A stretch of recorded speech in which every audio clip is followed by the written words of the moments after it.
Amis du jour, chalutations. Pour les petits nouveaux, moi c'est Sekhmet, et je vous souhaite la bienvenue dans mon podcast littéraire. Dans mon émission, je vais tenter 3 fois par semaine de vous donner envie de découvrir des livres de tout poil, récents et moins récents. Alors, si ça vous tente, c'est par ici la suite.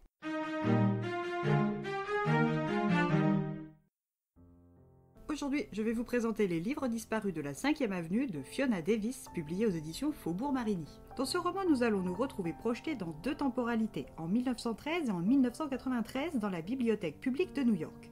Cette bibliothèque est une bibliothèque de recherche depuis son ouverture en 1911. Cela signifie que l'établissement ne prête pas les livres comme une bibliothèque classique. Les utilisateurs doivent consulter les livres sur place.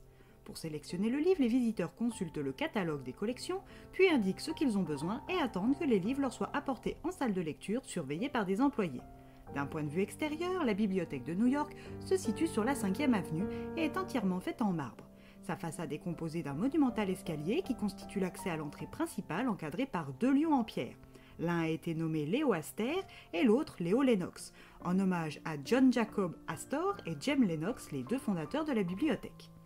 La bibliothèque reçoit depuis son ouverture des milliers de visiteurs chaque jour et se compose de 141 km de bibliothèque recevant plus d'1 million d'ouvrages dont certains sont très rares et précieux, voire même uniques.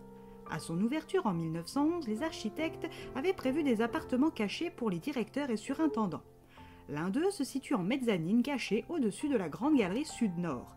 C'est dans cet appartement de 7 pièces qu'habitent Laura et Jack Lyons et leurs enfants Harry et Pearl. En 1913, Laura a 29 ans et se fait tout doucement à sa nouvelle vie un peu solitaire dans la bibliothèque. Son mari est le surintendant du professeur Anderson, directeur de la bibliothèque. Jack a grandi dans une orangerie prospère de Californie et a étudié dans une école privée le latin, le français, la littérature et la philosophie, et il aurait pu intégrer suite à cette formation Stanford et des postes à haute responsabilité, mais il a choisi la côte Est aux côtés de son ami Billy.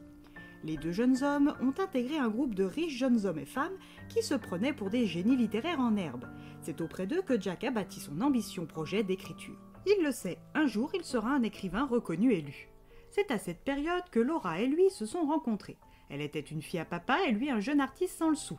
Ils sont tombés follement amoureux et après une présentation en bonne et due forme à ses parents, Laura s'est donné corps et âme à Jack. Amoureux comme au premier jour, le couple avance dans la vie main dans la main. Jack a presque terminé son manuscrit et sait que ce travail à la bibliothèque est temporaire. Laura, elle s'est vue confier par le docteur Anderson la mission de rédiger le bulletin d'information mensuel destiné aux employés de la bibliothèque. Laura s'est vite prise au jeu, puis une activité en entraînant une autre, elle s'est mise à ambitionner d'intégrer l'école de journalisme de Columbia.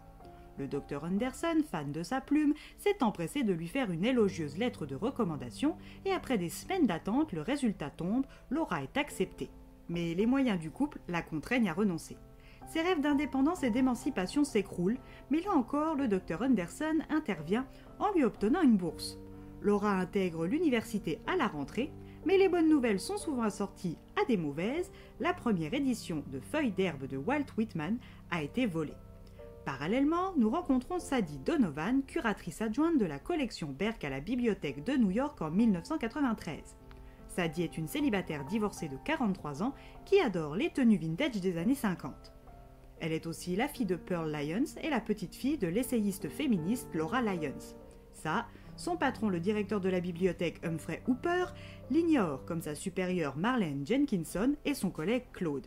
Un matin ordinaire, Sadie et Claude se voient convoqués dans le bureau du docteur Hooper. Marlene a démissionné subitement et la place de curatrice est confiée temporairement à Sadie. Une fois l'exposition intemporelle composée de nombreuses pièces de la collection Berg, le poste lui sera confié de manière permanente ou non. Sadie, qui a eu une très brève relation avec Claude, sait que devenir sa supérieure va encore compliquer leur relation. Mais elle n'en a que faire. Sadie commence donc son travail de recherche sur sa grand-mère, figurante de l'exposition, pour son œuvre féministe, et découvre que ses grands-parents avaient été les principaux suspects dans une série de vols de livres précieux en 1914. Sadie est soulagée de ne pas avoir révélé ses liens de parenté avec Laura Lyons, mais est piquée. Elle veut savoir de quoi il en retourne, surtout que sa mère, octogénaire, a toujours refusé de parler de ses parents avec elle.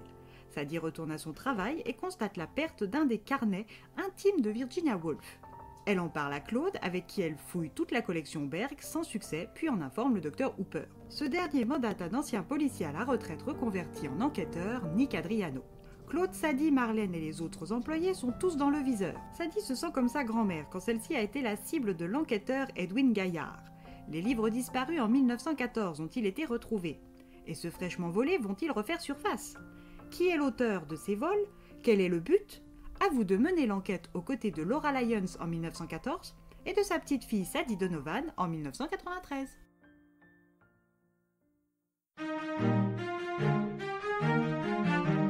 Une bonne découverte livresque, une plume agréable et sans temps mort, une histoire intéressante tant pour son côté historique que pour son côté enquête. Et bien voilà, j'en ai fini pour aujourd'hui. J'espère que cet épisode vous aura plu et vous aura donné des nouvelles idées de lecture. Si vous souhaitez découvrir d'autres petits bonbons littéraires tout droit sortis de ma bibliothèque, je vous retrouve le jeudi 8 août prochain pour un nouvel épisode. Et si d'ici là je vous manque de trop, vous connaissez le chemin sur Instagram, @leslecturesdeSekhmet. Sur ce, chalut les amis et à la prochaine!